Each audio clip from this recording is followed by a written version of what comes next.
Graças a Deus, meus queridos irmãos, mais uma semana que Deus nos concede para estarmos juntos, para assim aprendermos de Sua palavra e render adoração ao santo nome de nosso Senhor e Salvador Jesus.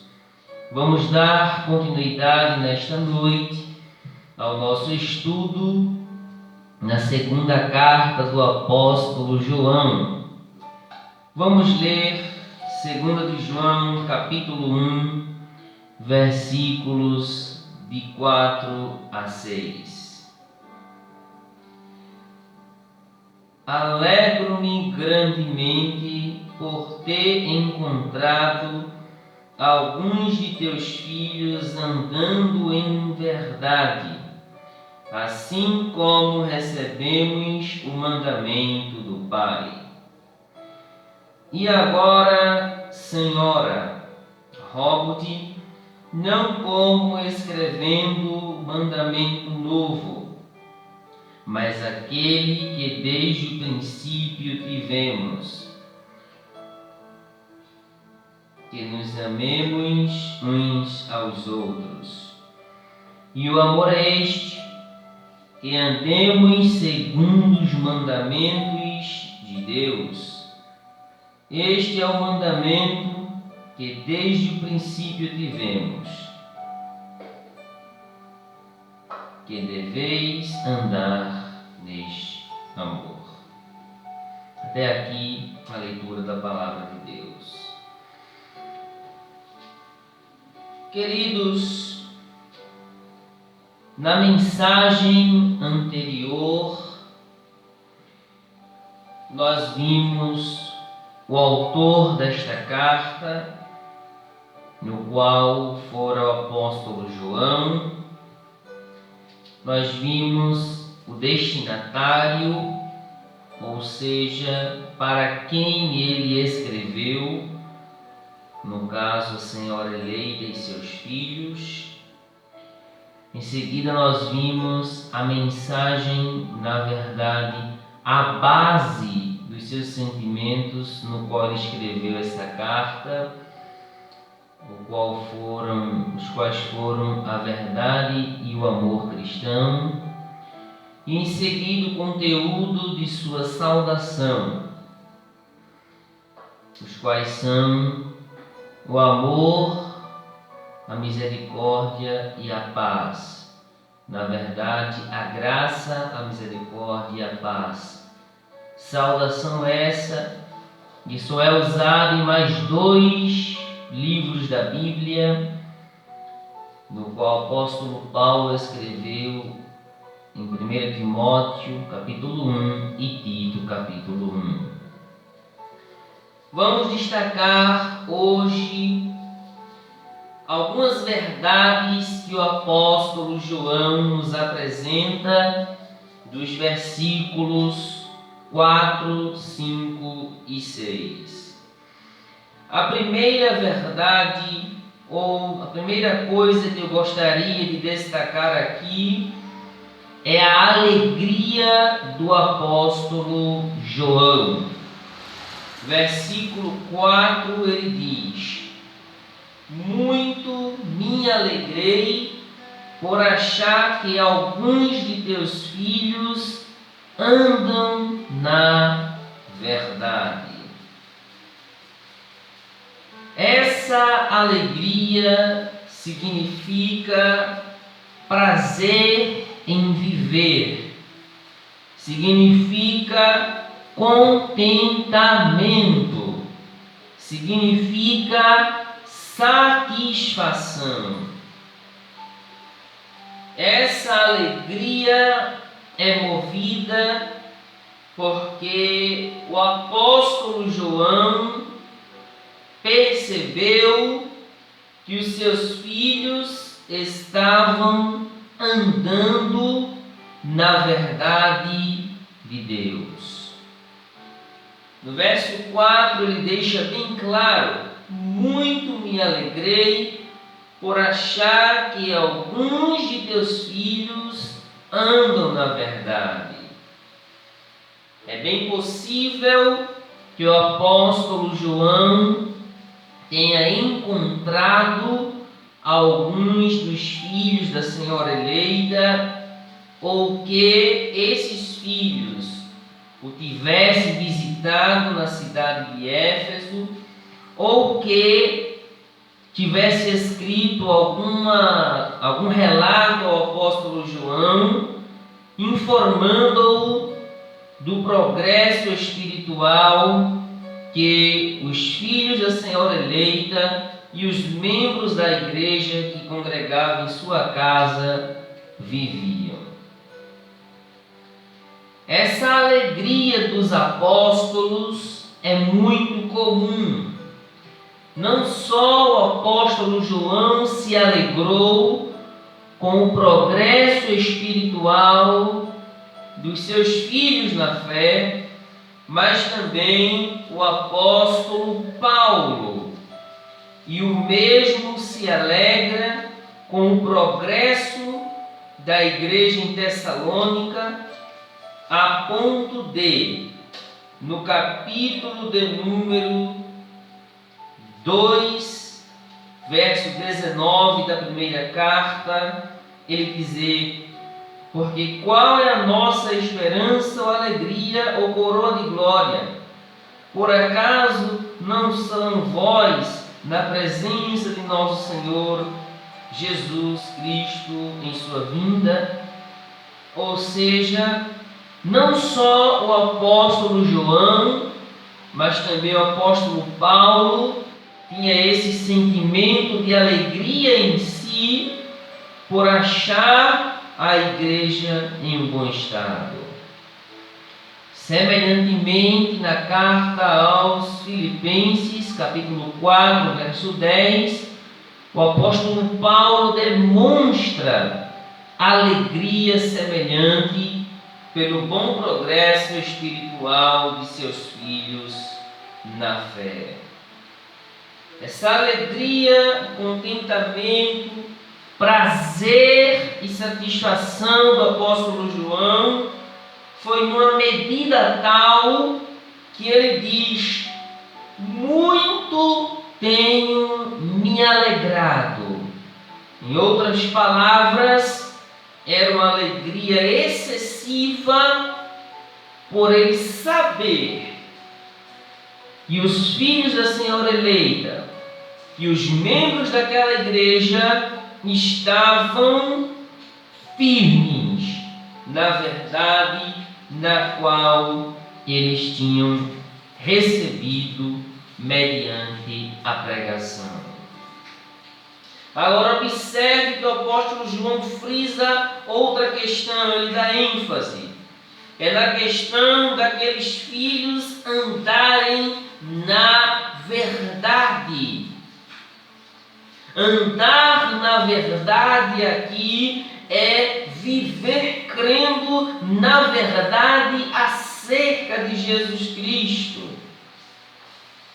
A verdade para nós, cristãos, não é um simples fato, não é uma simples maneira de viver, não é um simples objeto, não são só palavras, mas a verdade para os cristãos é uma pessoa, e essa pessoa se chama Jesus Cristo. E no Evangelho de João, capítulo 14, versículo 6, o mesmo João revela que Cristo disse: eu sou o caminho, eu sou a verdade, eu sou a vida. De sorte que Jesus é o único caminho que conduz a Deus.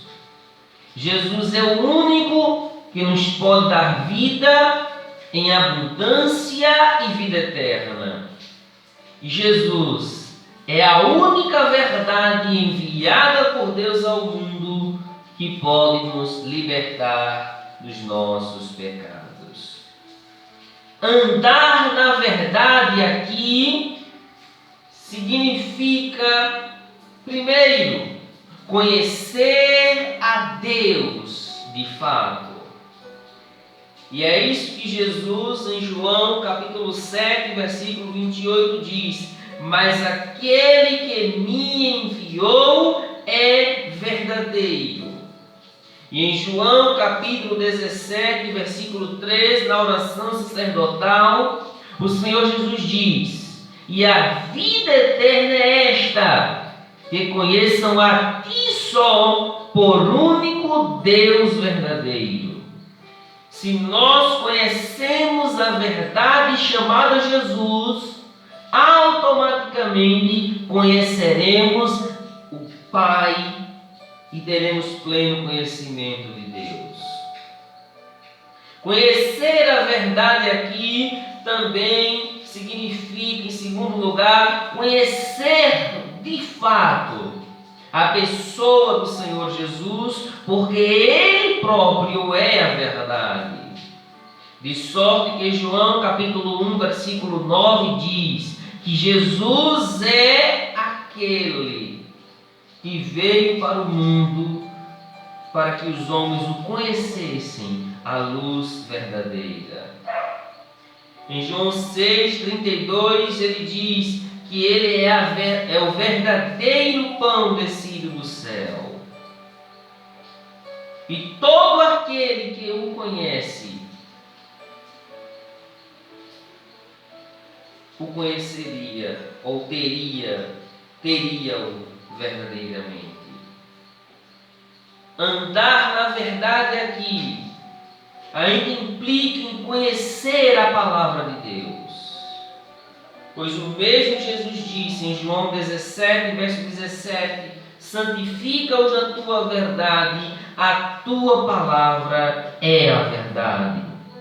De sorte que, se eu conheço essa verdade aqui, automaticamente eu conheço também a palavra de Deus. Agora observe o que João diz no versículo 4. Encontrei alguns de teus filhos andando na verdade, assim como recebemos o mandamento do Pai. Ou seja, andar nesta verdade significa dizer que nós estamos andando em um mandamento que outrora recebemos já da parte de Deus mediante Cristo Jesus. E este mandamento aqui que João está falando é o mandamento do amor. E ele vai falar no versículo 5. E quando olhamos para o mandamento de Deus, nós vemos nas Escrituras que este mandamento são mandamento para a vida eterna, João capítulo 12, versos 49 e 50, são mandamentos para amar a Cristo Jesus, João 14, verso 15, e são mandamentos para permanecer firmes em Cristo Jesus, João capítulo 15, versículo de número 10. De sorte que João exorta a igreja a andar nesta verdade, porque ela é o mandamento de Deus. E esta verdade nos leva a viver no amor de Deus. Por isso que agora eu lhe convido a irmos ao versículo 5. Quando João diz: e agora, Senhora, rogo-te, não como escrevendo mandamento novo, mas aquele que desde o princípio tivemos, que nos amemos uns aos outros. Nós vemos então, queridos, neste versículo, o maior dos mandamentos. E o maior dos mandamentos é o amor. Porém, antes de falar sobre esse maior mandamento, eu gostaria de destacar algumas questões bem básicas nesse versículo. Porque observe comigo o versículo 5, parte A, quando João diz: "E agora, Senhora, rogo-te." Irmãos, só aqui nós precisamos destacar duas coisas. Primeira coisa é esse "e agora" do apóstolo João.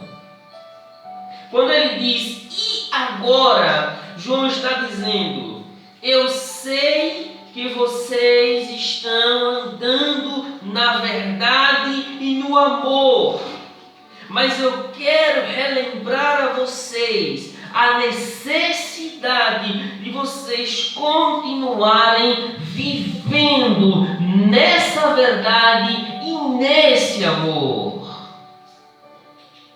E a aplicação que nós fizemos aqui, ou que nós fazemos aqui, é a seguinte: há coisas na vida cristã que nós vivemos de fato.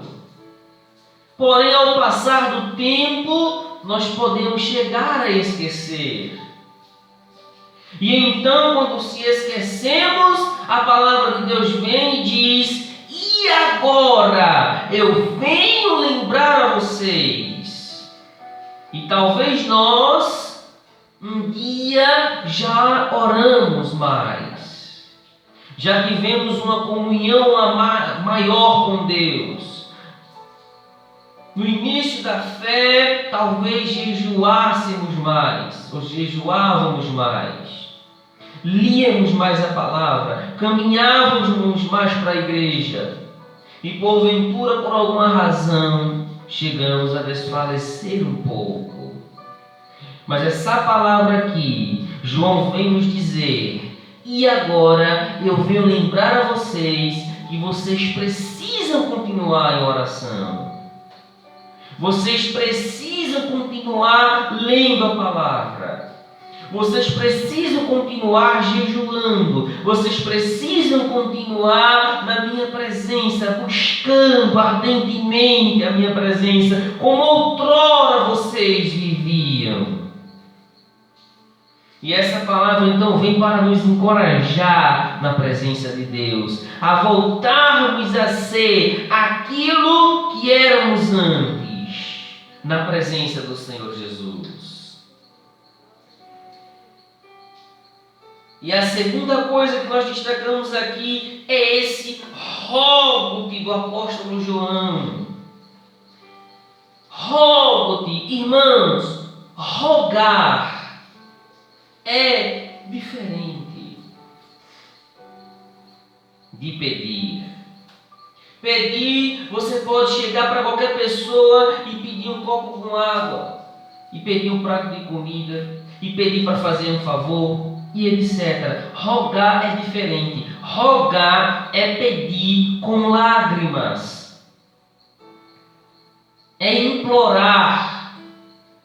E o que eu acho interessante aqui é a humildade do apóstolo João, porque ele não usa da sua autoridade apostólica, mas se põe como em uma condição de servo, para rogar a um povo sobre o qual ele tem autoridade delegada por Cristo Jesus, para exigir algo, mas pelo contrário, ele pede, ele roga com lágrimas, ele implora para que eles vivessem na verdade de Deus, no amor, e continuasse daquela maneira. Irmãos, que lição de humildade o apóstolo João nos dá aqui.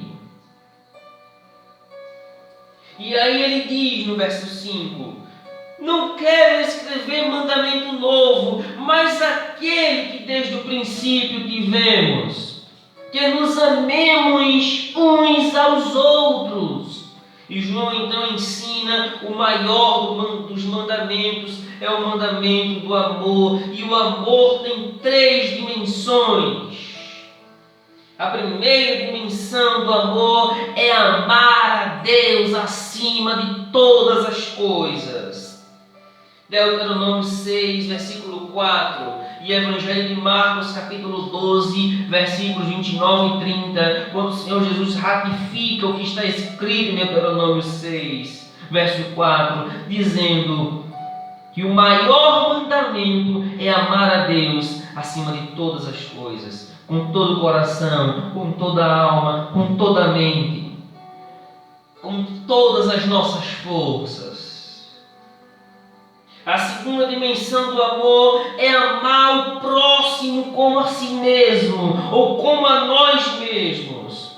Marcos 12, versículo 31, o Senhor Jesus ensina isso. E o segundo mandamento, semelhante a este, é: amarás o teu próximo como a ti mesmo. Porém, a terceira dimensão desse amor é amar os cristãos como Cristo amou. Ou seja, o amor entre os irmãos em Cristo não pode ser como a mim mesmo, mas como Cristo amou. O amor sacrificial. E no Evangelho de João, capítulo 15, versículo 12, ele diz: um novo mandamento vos dou, que vos ameis uns aos outros assim como eu vos amei. E a pergunta é: será que estamos vivendo nessa dimensão? Será que estamos vivendo nesse amor? Será que nós estamos delegando amor ao próximo assim como Cristo nos ama? Oh, queridos, tem tanta gente do nosso lado que precisa de um apoio. Tem tanta gente do nosso lado que precisa de um abraço.